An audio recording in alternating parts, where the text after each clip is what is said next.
U.S. Senate votes to restrain Trump on Iran. The resolution will head to the Democratic-led House of Representatives, which passed a similar text last month. The U.S. Senate voted on Thursday to rein in President Donald Trump from attacking Iran, sharply rebuking his foreign policy, despite a week earlier acquitting him in his impeachment trial. 8 senators of Trump's Republican Party, which enjoys a majority, bucked their leadership to join Democrats in a resolution that bars any military action against Iran, without an explicit vote from Congress. The Senate just sent a clear shot across the bow. A bipartisan majority of senators don't want the president waging war without congressional approval, Democratic Senate Leader Chuck Schumer said after the vote. The resolution will head to the Democratic-led House of Representatives, which passed a similar text last month. But much like an earlier attempt by Congress to end U.S. support for Saudi Arabia's devastating offensive in Yemen, Trump is nearly certain to issue a veto, with lawmakers lacking the two-thirds majority to overturn it.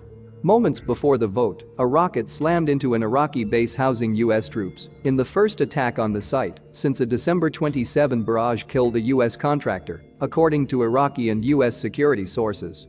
There were no immediate reports of casualties.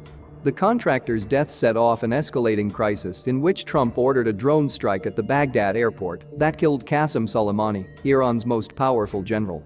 Democratic Senator Tim Kaine introduced a resolution after Soleimani's death, concerned that the United States was rushing into another Middle East war without debate.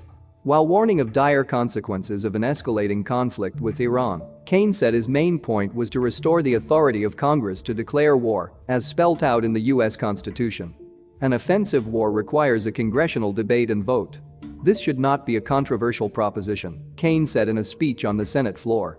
The resolution makes an exception if the United States is defending itself from an imminent act.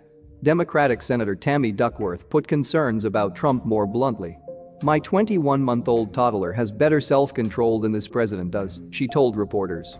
Tensions have soared between the United States and Iran since 2018, when Trump withdrew from a denuclearization accord negotiated by his predecessor Barack Obama and imposed sweeping sanctions aimed at reducing Tehran's regional clout. Soleimani, the head of the elite Revolutionary Guard's overseas Quds Force, enjoyed vast influence within the clerical regime and was seen by the United States as orchestrating rocket attacks in Iraq. Senator Susan Collins, a closely watched moderate Republican, said the resolution did not cease ongoing activities, such as U.S. Navy patrols around the Strait of Hormuz, a crucial choke point for oil shipments.